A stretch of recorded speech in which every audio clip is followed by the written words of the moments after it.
کہ حماس نے جو اسرائیل پر حملہ کیا، پوری دنیا کے مسلمان ویدوانوں کو اس کی مذمت کرنی چاہیے تھی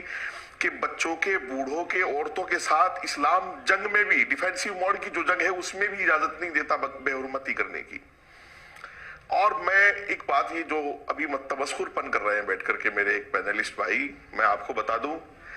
اور میں یہ چیلنج بھی کر رہا ہوں اور یہ میرا دعویٰ بھی ہے کہ پوری دنیا میں امن کا پیغام بھارت سے جائے گا، مودی جی کی قیادت میں جائے گا، چاہے وہ زیلیسکی ہو، رشیا ہو، یوکرین، جہاں جہاں یدھ ہو رہے ہیں، سب نے مودی جی سے بات کی، مودی جی نے سب سے بات کی۔ صرف مودی جی نے شروعات جو کی تھی وہ یہ کہا کہ حماس نے اسرائیل کے ساتھ جو کیا ہے وہ اچھا نہیں ہے، اور وہ اسلام کی جتنے پینلسٹ ہیں سارے مسلمان ہیں، میں 40-50 منٹ آپ کے ساتھ ہوں، اگر اسلام اس بات کی اجازت دے رہا ہے کہ حماس نے جو اسرائیل میں کیا وہ جائز تھا،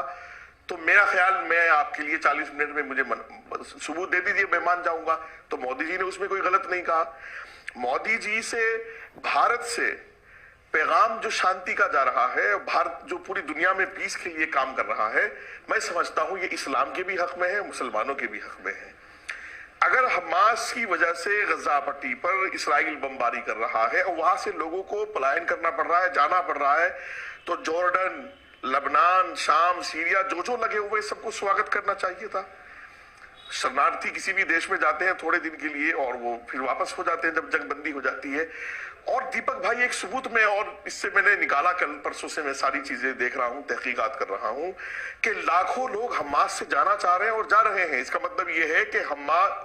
غزہ سے، اس کا مطلب یہ ہے کہ غزہ میں بھی سب لوگ حماس کے ساتھ نہیں ہیں۔ محمود عباس جو وہاں فلسطین کے راشٹریہ پتی ہیں، وہ چیخ کر دنیا کو بتانا چاہتے ہیں کہ حماس نے جو کچھ کیا ہے وہ غلط کیا ہے، حماس نے فلسطین پر جنگ تھوپ دی ہے، ہم اس کے لیے تیار نہیں تھے۔ میں کہتا ہوں حماس ایک آتنکوادی سنگٹن ہے اور ہندوستان میں اس کو سمپیتی ملے تو جو بھارت سے خوشبو جانی ہے، ایک پیغام پیس کا، امن کا جانا ہے، تو میرا خیال اس میں ہم لوگ بادھا بن رہے ہیں۔ میں کہتا ہوں کہ مودی جی پوری دنیا کے لیے بھارت سے شانتی کے دودت بن کر پوری دنیا کے سامنے آئے ہیں۔ G20 سے بہت طاقت کے ساتھ یہ پیغام دیا تھا کہ آتنکواد کے خلاف ہے بھارت اور سدا رہے گا، بھارت کی نیتی آتنکواد کے ساتھ نہیں ہو سکتی۔ اور دیش کی جو ہمارے جو ودیش پالیسیز ہیں وہ ہماری سرکار طے کرتی ہے۔ MU، برسن اللہ بورڈ، ہم اسلامی کی اسکالر یا ٹی وی پر بیٹھ کر بکواس کرتے ہیں،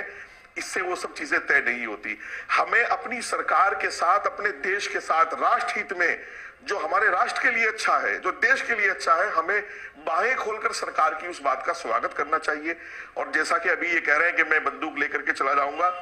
تو بھائی جس کو جانا ہے وہ ایک چٹھی لکھ دے سرکار کو کہ ہم وہاں جا کر کے جہاد کرنا چاہیں اور دیش کی جان چھوڑیں، کم سے کم اس دیش کی اس فتنے سے جان بچ جائے گی۔ اور بار بار جو اس طرح کے جو آپ لوگ عمل کر رہے ہیں، اسلام کے خلاف، مسلمانوں کے خلاف توہین آمیز حرکتیں ہیں، اس سے اس دیش کی جان چھوٹ جائے گی۔ اللہ کے واسطے جس کو جانا ہے وہ چلے جائے۔